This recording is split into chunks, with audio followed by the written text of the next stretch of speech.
ശബരിമലയിലെ ദ്വാരപാലക ശില്പങ്ങളുടെ സ്വർണ്ണപ്പാളി ഉണ്ണികൃഷ്ണൻ പോറ്റി കൊണ്ടുപോയത് ബംഗളൂരുവിലേക്ക്. സ്വർണ്ണപ്പാളി ബംഗളൂരുവിലെ ശ്രീരാംപുര ക്ഷേത്രത്തിൽ എത്തിച്ചതായാണ് വിജിലൻസ് ലഭിച്ച വിവരം.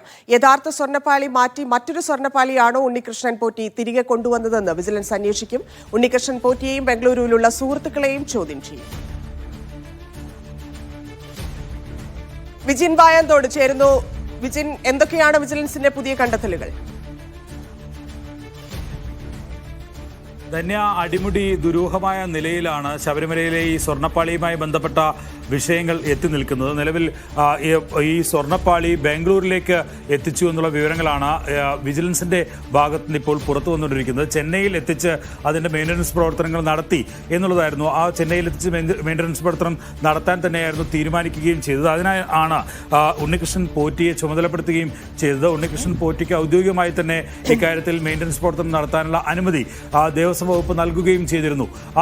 അങ്ങനെ ഒരു ഘട്ടത്തിൽ ആണ് വിവാദങ്ങളിലേക്ക് കാര്യങ്ങൾ എത്തുന്നത്. നേരത്തെ ഈ 1999 അവസാനമായി പൂർണ്ണമായും, അതായത് ശബരിമല സന്നിധാനത്തിലെ ശ്രീകോവിൽ പൂർണ്ണമായും സ്വർണം പൂശുന്ന നടപടികൾ കൈക്കൊണ്ടത്. അത് വിജയ് മല്യയാണ് അതിൻ്റെ സ്പോൺസർഷിപ്പായി ഉണ്ടായിരുന്നത്, സ്പോൺസർഷിപ്പ് ഏറ്റെടുത്തത്. അതിനുശേഷം 2019 പിന്നീട് ഈ സ്വർണ്ണപ്പാളിയും ഒപ്പം തന്നെ അനുബന്ധ സാധനങ്ങളും ഒക്കെ സ്വർണം പൂശുകയും ഒപ്പം തന്നെ ഈ കൂടുതൽ മെയിൻ്റനൻസ് പ്രവർത്തനങ്ങൾ നടത്താനായി ചെന്നൈയിലേക്ക് അയക്കാനുള്ള കരാർ നൽകുകയും ചെയ്തത്. കരാർ എന്ന് പറയാൻ കഴിയില്ലെങ്കിലും സ്പോൺസർഷിപ്പിന്റെ അടിസ്ഥാനത്തിൽ അത് നടത്താനുള്ള തീരുമാനം എടുക്കുകയായിരുന്നു ദേവസ്വം ബോർഡ്.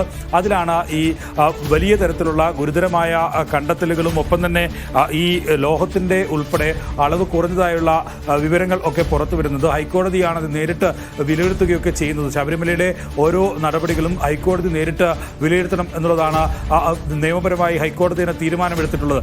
അതിന്റെ അടിസ്ഥാനത്തിൽ ഹൈക്കോടതി ശബരിമല ബെഞ്ച് തന്നെ ഇക്കാര്യത്തിൽ കൃത്യമായി ഓരോ വിഷയവും ഹൈക്കോടതി ബെഞ്ചിനെ അറിയിച്ച് മാത്രമേ എന്തെങ്കിലും തരത്തിലുള്ള നടപടികൾ സ്വീകരിക്കാൻ പാടുള്ളൂ എന്നുള്ളതാണ് അവിടെ ഉള്ള ചട്ടം എന്ന് പറയുന്നത്.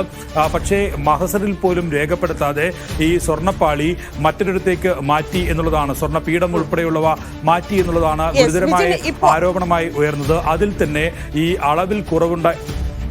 ഇപ്പോഴുണ്ടായിരിക്കുന്ന ഈ വൻ വഴിത്തിരിവിൽ ഇനി എങ്ങനെയായിരിക്കും വിജിലൻസ് നിയമ നടപടികളുമായി മുന്നോട്ട് പോവുക എന്നുള്ളതാണ്. ആരൊക്കെ ചോദ്യം ചെയ്യാനുള്ള സാധ്യതയാണ്, അതെങ്ങനെയാണ് വിജിലൻസ് ക്രമീകരിച്ചിരിക്കുന്നതെന്നാണ് മനസ്സിലാക്കുന്നത്.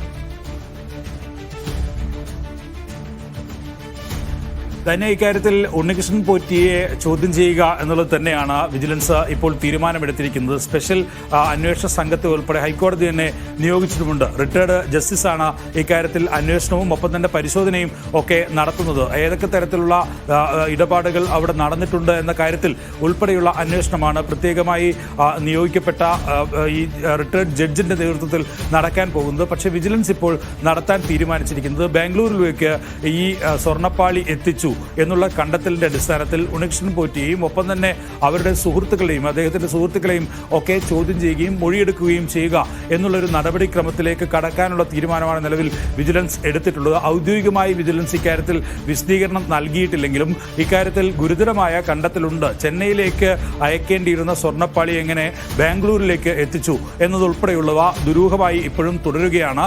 നേരത്തെ തന്നെ സ്വർണ്ണപീഠവുമായി ബന്ധപ്പെട്ട വിഷയത്തിൽ അത് കാണാനില്ല എന്നുള്ളതായിരുന്നു ഉണ്ണികൃഷ്ണൻ പോറ്റിയുടെ ഭാഗത്തു നിന്നുണ്ടായിരുന്ന ഒരു ആരോപണം എന്ന് പറയുന്നത്. അദ്ദേഹം തന്നെയാണ് ഇക്കാര്യത്തിൽ ആരോപണമായി അക്കാര്യം ഉന്നയിക്കുകയും ചെയ്തത്. പക്ഷേ അദ്ദേഹത്തിന്റെ സഹോദരിയുടെ വീട്ടിൽ നിന്ന് തന്നെ ഈ പീഠം കണ്ടെത്തുകയായിരുന്നു.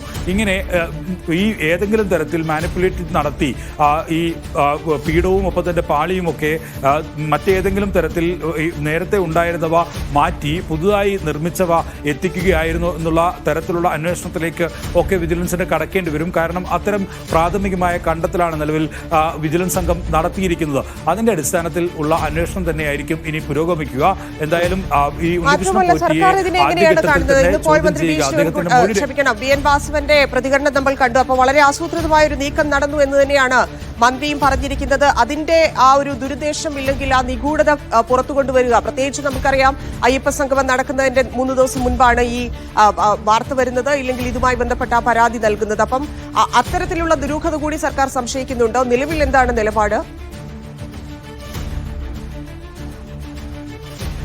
തന്നെ ഇക്കാര്യത്തിൽ സർക്കാർ അതേ ഗൂഢാലോചന തന്നെയാണ് സംശയിക്കുന്നത്. തന്നെ സൂചിപ്പിച്ചതുപോലെയുള്ള കാര്യങ്ങൾ തന്നെയാണ് സർക്കാർ അത്തരത്തിലൊരു ഗൂഢാലോചനയിലേക്ക് കാര്യങ്ങൾ എത്തിയിട്ടുണ്ടോ എന്നുള്ള സംശയം സർക്കാരിനുണ്ട് എന്നുള്ളതാണ് മന്ത്രി വി എൻ വാസവൻ തന്നെ വ്യക്തമാക്കുകയും ചെയ്തു. ഒപ്പം തന്നെ Devaswom board president P S പ്രശാന്തും അതേ നിലപാട് തന്നെയാണ് സ്വീകരിച്ചത്. അതായത് ഈ ആഗോള അയ്യപ്പ സംഗമം നടക്കുന്നതിന് തൊട്ട് മുമ്പ് ഈ സ്വർണ്ണപീഠം കാണാനില്ല എന്നുള്ള തരത്തിലുള്ള ആരോപണങ്ങൾ വരികയും അത്തരത്തിലുള്ളൊരു വാദം ഉന്നയിക്കുകയും തുടർന്ന് ഈ ഉണ്ണികൃഷ്ണൻ പോറ്റിയുടെ സഹോദരിയുടെ വീട്ടിൽ നിന്ന് തന്നെ അത് കണ്ടെത്തുകയും ഒക്കെ ചെയ്തിട്ടുണ്ട്.